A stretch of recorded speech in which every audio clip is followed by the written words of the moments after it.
চট্টগ্রাম বিশ্ববিদ্যালয়ে গত ২৩ বছরে ভর্তি হয়নি কোনো বিদেশি শিক্ষার্থী। প্রতিটি বিভাগে আসন সংরক্ষিত থাকলেও রয়ে গেছে ফাঁকাই।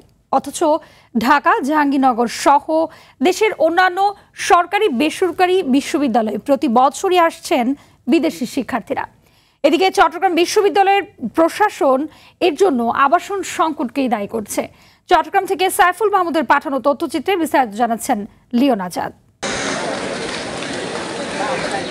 ১৯৮৭-৮৮ শিক্ষাবর্ষে প্রথম বিদেশি শিক্ষার্থী ভর্তি হয় চট্টগ্রাম বিশ্ববিদ্যালয়ে। সে বছর ৪ জন নেপালি শিক্ষার্থী বন ও পরিবেশ বিজ্ঞান ইনস্টিটিউটে ভর্তি হন।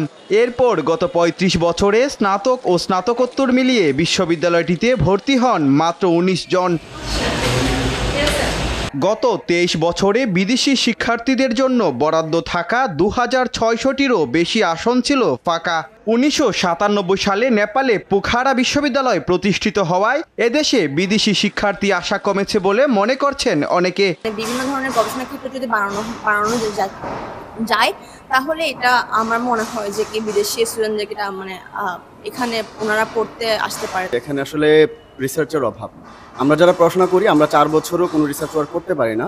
পরীক্ষা ছাড়াই ভর্তির সুযোগ থাকলেও ২০০২-০৩ শিক্ষাবর্ষ থেকে কোনো আবেদন জমা পড়েনি বলে জানায় বিশ্ববিদ্যালয় প্রশাসন। ঢাকার যে অবকাঠামোগত উন্নয়ন সেটা খুব জরুরি।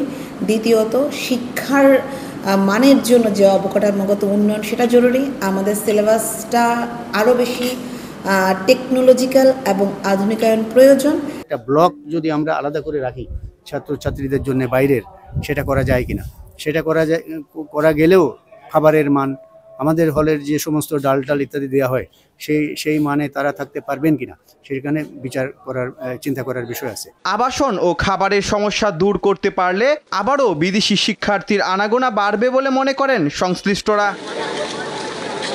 Leone Azad, RTV।